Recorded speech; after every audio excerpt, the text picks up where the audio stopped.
ഇനി പറ, നിന്റെ ബോസ് എവിടെ? പറയാ, KR എവിടെയെന്ന്. എന്റെ പൊന്ന സുഹൃത്തുക്കളെ, എനിക്ക് അറിഞ്ഞൂടാ ആരാണ് KR. ആരാ സാറേ KR? അപ്പൊ നിനക്ക് കിട്ടിയൊന്നും പോരാ. ഇവൻ ഭയങ്കരനാണെന്നുള്ളതിന് വേറെ തെളിവൊന്നും വേണ്ട. എടാ തെണ്ടി, ഞങ്ങളെ നശിപ്പിക്കാൻ വേണ്ടി നീയും നിന്റെ കൂട്ടുകാരൻ എത്ര കാലമാണ് നടക്കാൻ തുടങ്ങിയിട്ട്? ദേവി ഇത് വിശ്വസിക്കും. KR ആരാണെന്ന് എനിക്ക് അറിയില്ല.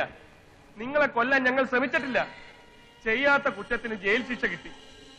ആശുപത്രിയിലായ അമ്മയ്ക്ക് മരുന്ന് വാങ്ങാനുള്ള രൂപയ്ക്ക് വേണ്ടി നരകവാരുതിയിലേക്കാണല്ലോ ഈശ്വരാ നീ എന്നെ തള്ളിവിട്ടത്. എടാ, ഞങ്ങളെ കൊല്ലാൻ വന്ന നിന്നെ ഞങ്ങൾ കൊല്ലാതെ വെച്ചിരിക്കുന്നത് KR എവിടെയാണെന്ന് അറിയാന്. KRനെ കിട്ടിയാൽ നിന്നെ ഞങ്ങൾ വെറുതെ വിടാം. അതുകൊണ്ട് പറ, ആ ദ്രോഹി എവിടെ? എന്നെ ആദ്യം വെറുതെ വിട്, എന്നിട്ട് ഞാൻ പറയാം KR എവിടെയെന്ന്. അത് ശരി, അപ്പൊ നിനക്ക് അറിയാല്ലേ? അങ്ങനെയല്ല, ഞാൻ അവനെ ഫോണിൽ വിളിക്ക്. നീ അണ്ണാനകത്തവനടുത്ത് കാത്തു നിൽക്കുന്നു പറ. KRന് ഫോണില്ല. അപ്ലൈ ചെയ്തിട്ടുണ്ട്, കിട്ടിയിട്ടില്ല. KRന് ഫോണില്ലെന്നോ? ഇല്ല. അയാൾക്ക് ഫോണില്ലാത്ത ഞാനെന്തോ ചെയ്യാനാ? ഈ വകുപ്പിലും വഴങ്ങില്ല. എന്തോ ചെയ്യാൻ പോവുക?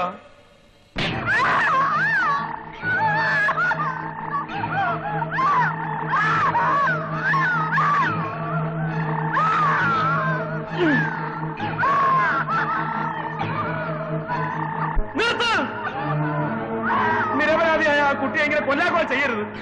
ഞാൻ പറയാം, KRനെ പറ്റിയുള്ള എല്ലാ സത്യങ്ങളും ഞാൻ പറയാം.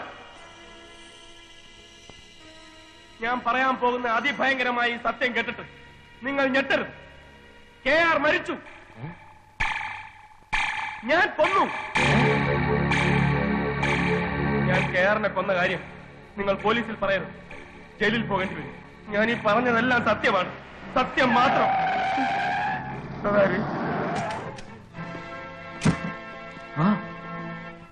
കിടക്കടാ.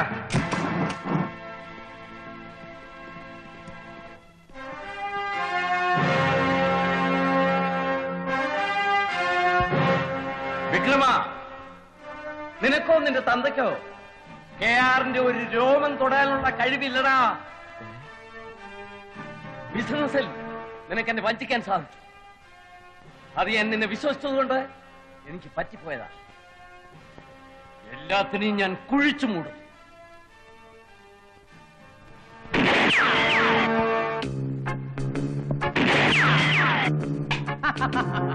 അങ്ങനെ എല്ലാത്തിനെയും കുഴിച്ചുകൂടാൻ വരട്ടെ, അതിന് ഞങ്ങളുണ്ട്. നിന്നെ പോലുള്ള രാജ്യദ്രോഹികളെ വകവരുത്താനാ ഞങ്ങളെ പോലുള്ളവർക്ക് സർക്കാർ ശമ്പളം തരുന്നത്. ഞങ്ങൾക്കുള്ള അധികാരം നിങ്ങൾ അങ്ങനെ കയ്യിലെടുക്കാൻ നോക്കണ്ട, മനസ്സിലായോ? അല്ലറ ചില്ലറ മോഷണം നടത്തി സമാധാനപരമായി ജീവിച്ചിരുന്ന ഞങ്ങളെ ജയിലിലയച്ച തെണ്ടികളെ ഒരെണ്ണത്തിനെയും ഞങ്ങൾ വെറുതെ വിടില്ലടാ. വല്ലവനും അനങ്ങിപ്പോയാൽ ഈ താവളത്തിന് ചുറ്റും ആയിരക്കണക്കിന് പോലീസുകാർ അണിനിരന്നു കഴിഞ്ഞു. ഏത് പോലീസ്? എവിടെ നിരന്നു? ഇത്രയും സന്നാഹത്തോടെ നിൽക്കുന്ന യുവന്മാരെ ഇങ്ങനെ വല്ലതും പറഞ്ഞു വരട്ടാനൊക്കോ? അതെ, ചുറ്റും പോലീസാണ്. ഇടറാ, എല്ലാവരും തോക്കും കത്തിയൊക്കെ താഴത്തിടറാ. All are under arrest.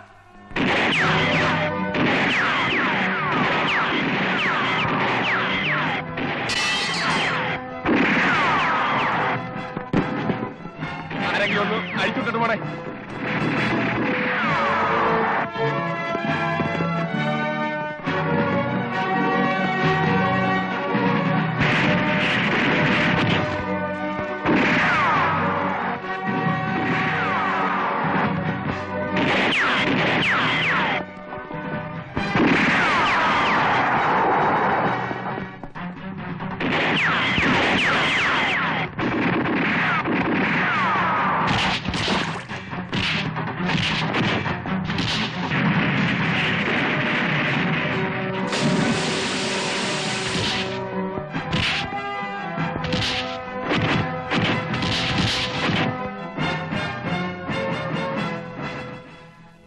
Radhika അവിടെ ഇരുന്നു, ഞാനിപ്പോ വരാം.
சார் அது வந்து sir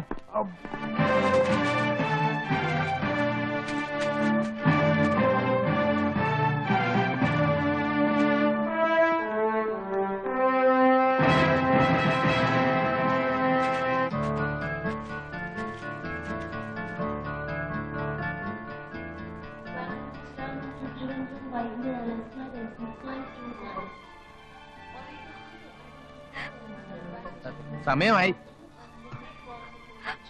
പുറപ്പെടട്ടുമാ. Sister, there is nothing to worry. I will see that your husband is set free. അവൾക്ക് ഇംഗ്ലീഷ് അറിയില്ല സാർ. Oh, I see. പന്തു, ഞാൻ പറഞ്ഞു കൊടുക്കാം. സിസ്റ്ററെ, ഭയപ്പെടാമ ഇருக்கு. എത്രയോ പെരുങ്കള്ളന്മാരെ പിടിച്ചതിന് സഹായിച്ചതിന് ഇന്ത സാറ് ഞങ്ങൾക്ക് സർക്കാരിൽ നിന്ന് പൊതു മാപ്പ് വാങ്ങിച്ചരാമെന്ന് ഏറ്റിരിക്കുക. അവൾക്ക് മലയാളം അറിയില്ല. ഞാൻ പറഞ്ഞ തമിഴല്ലേ? അല്ല, இந்த சாரு எங்களுக்கு விடுதலை வாங்கி கொடுக்கும். ആഭ്യന്തരമന്ത്രി എന്റെ അമ്മാവനാ. ஆமா, உள்துறை அமைச்சர் இவருக்கு மாமனாக்கும். எல்லாத்துக்கும் நீ என்ன மன்னிக்கணும். சீக்கிரம் நீங்க திரும்பி வந்தா போதும். വരുവേൻ, എത്രയും പെട്ടെന്ന് വരുവേൻ. അന്തസ്സുള്ള ആണുങ്ങളായിട്ട് തിരിച്ചു വരുവേൻ. ഞങ്ങളുടെ നന്മയ്ക്കായി പ്രാർത്ഥിക്കും സിസ്റ്ററെ. Okay.